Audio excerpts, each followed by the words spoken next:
Bro, tahu apa yang lebih sakit daripada miskin? Miskin sambil harus pura-pura kuat di depan anak kecil yang kelaparan. Itu hidupnya Chris Gardner. Dan cara dia bangkit itu bikin merinding. Bro, hidup Chris itu chaos dari awal. Dia lahir di keluarga rusak. Ayahnya ninggalin, ibunya keluar masuk penjara, dan dia tumbuh di lingkungan penuh kekerasan. Bro, tahu apa yang dia bilang ke dirinya sendiri waktu kecil? Gue nggak mau jadi kayu bakar buat cerita buruk keluarga gue. Dari kecil dia udah sadar, kalau mau hidup lebih baik, dia harus ninggalin semuanya. Tapi hidup nggak semudah itu. Udah gede, dia punya anak kecil. Dan justru di momen itu, hidupnya hancur total. Dia kehilangan rumah, kehilangan istri, kehilangan uang, dan akhirnya dia dan anaknya jadi gelandangan. Bro, bayangin cowok dewasa harus muter-muter kota, bawa anak balita, cuman buat cari tempat tidur. Dan tempat tidurnya, toilet umum, stasiun kereta, lorong panti sosial. Setiap malam Chris cuman punya satu misi. Anak gue harus tidur duluan, gue belakangan. Tapi masih ada yang lebih gila. Di tengah hidup segelap itu, Chris malah ambil keputusan paling enggak masuk akal. Dia ikut magang sebagai pialang saham yang gajinya NOL.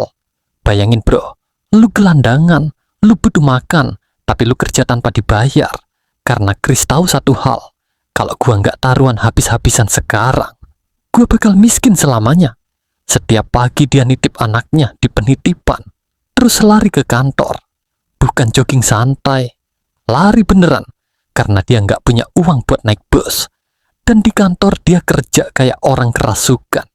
Nggak pernah ngeluh, nggak pernah minta belas kasihan. Bos-bosnya bingung, ini orang kok rajin banget, padahal hidupnya paling berat. Malamnya, dia balik lagi ke kehidupan gelapnya. Kadang tidur di toilet sambil nahan tangis. Kadang berdiri di antrean panti sosial selama berjam-jam sambil gendong anak kecil yang udah ketiduran. Tapi bro, ada satu kalimat dari Chris yang jadi kunci hidupnya. Kalau lu punya mimpi, lu harus jaga mimpi itu. Orang cuma bisa ngomong, lu yang nentuin. Sampai akhirnya, hari pengumuman tiba. Dari ratusan peserta magang, cuman satu orang yang diterima. Dan nama itu Chris Gardner. Dalam sekejap hidupnya berubah. Dia jadi pialang saham, lalu bangun perusahaan sendiri, dan akhirnya jadi miliarder.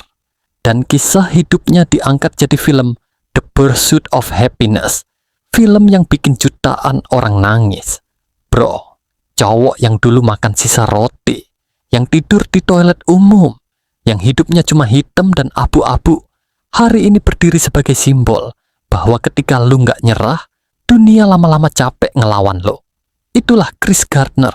Dan bro, kalau dia bisa bangkit dari titik segelap itu, lu juga punya peluang yang sama.